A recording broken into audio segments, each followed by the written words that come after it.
महाराज जी, जैसे ही राजा जनक जी को 5 मिनट में परमात्मा की प्राप्ति हो गई थी, मैं ऐसा क्या करूं कि मुझे भी श्री जी के दर्शन 5 मिनट में हो जाए? आप राजा जनक नहीं हैं। और हम गुरु अष्टावक्र नहीं है। नहीं, राजा जनक जैसा शिष्य और अष्टावक्र जैसे गुरु, तो उन्होंने कहा घोड़े की रकाब पे पैर रखते हुए जितनी देर में बैठा जाता है इतने में ब्रह्म बोध करा देंगे। अब राजा जनक जैसे ज्ञानी, तो न तुम जनक हो ना अष्टावक्र। इसलिए बात यही समाप्त होती है, नाम जप करो, जब कृपा लाडली की तो दर्शन दे दे। लाडली कोई किसी के अधीन थोड़ी है, ब्रह्म भी जिनके अधीन है, जाके अधीन सदा इस सांवरो या ब्रज को सिरताज, हमारे माई श्यामा जू को राज। तो इसलिए हम नाम जप करें, उनसे विनय करें, वो कृपा करें तो हो सकता है बस सामने से। जी। आयुषी शर्मा जी, बनारस। श्री हरिवंश महाराज जी, पहले मुझे मेकअप वगैरह का बहुत शौक था महाराज जी, और ऐसा लगता था खूब पैसा कमाऊं, बड़ा पद हो, सुंदर सुंदर भोग हो। महाराज जी, जब से सत्संग सुना है और यहाँ आना शुरू किया है केली कुंज में, तो महाराज जी तब से मतलब ये कम हो गया है, और मतलब ऐसा हो गया कि अभी केवल और केवल भजन करना है, वृंदावन वास हो जाए, प्रभु की प्राप्ति हो जाए। महाराज जी अब बहुत बड़ी कृपा हुई है जो ऐसी बात आई है, बहुत बड़ी कृपा हुई। बस इस बात को परिपक्व कर लो, अपने हृदय में बैठ जाए। वृंदावन वास होए चाहे ना होए, लेकिन नाम ना छूटे। जहां नाम है वहीं प्रभु हैं।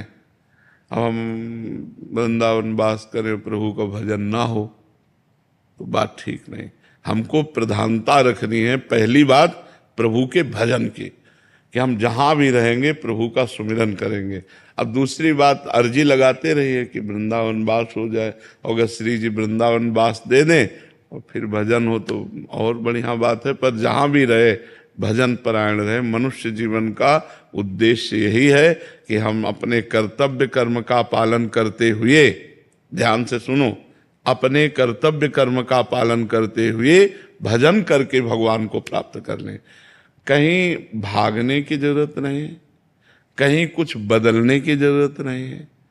जो हो, जहां हो, जैसे हो, भगवान के हो, आप बस नाम जप शुरू कर दो, भगवान का सुमिरन करो, अच्छे कर्म करो, पवित्र भोजन करो, भगवान की कृपा हो जाएगी। अच्छे कर्म नहीं हुए, अगर हमसे गलत कर्म होते रहे तो बहुत समय फिर लगेगा। मार्जन बार बार नहाओ और धूल में लौट जाओ, तो यह है कि अच्छे कर्म किए और फिर बुरे कर्म किए, फिर भजन किए, फिर बुरे कर्म किए, तो बहुत जन्म लग सकते हैं। अगर हमसे पाप कर्म ना हो और हम भजन करें तो हमारा मंगल। आपसे सही कहते हैं, ये वेश परिवर्तन या देश परिवर्तन, इससे कुछ नहीं होता। जब तक उद्देश्य परिवर्तन नहीं होता तब तक बात नहीं बनती। अगर हमारा उद्देश्य अंदर का बदल जाए, जैसे बच्चा बोला पहले उद्देश्य था शरीर श्रृंगार संसार सुख, अब हमारे अंदर लगता है कि मनुष्य जन्म की सार्थकता भगवत प्राप्ति, तो उद्देश्य बदल गया। अब आप नौकरी करो, पे व्यापार करो, कुछ भी करो, आपका उद्देश्य भगवत प्राप्ति है तो बढ़िया। अब जैसे उद्देश्य हो गया धन मान प्रतिष्ठा, तो अब आप चाहे बाबा जी बन जाओ, चाहे आप गृहस्थ रहो, वही चलेगा, क्योंकि उद्देश्य आपका धन बन गया ना, उद्देश्य आपका संसार बन गया। बस इसलिए हमें यह समझना है कि हमारा उद्देश्य ठीक हो जाए। भेष परिवर्तन, स्थान परिवर्तन खास बात नहीं है, खास बात है उद्देश्य परिवर्तन।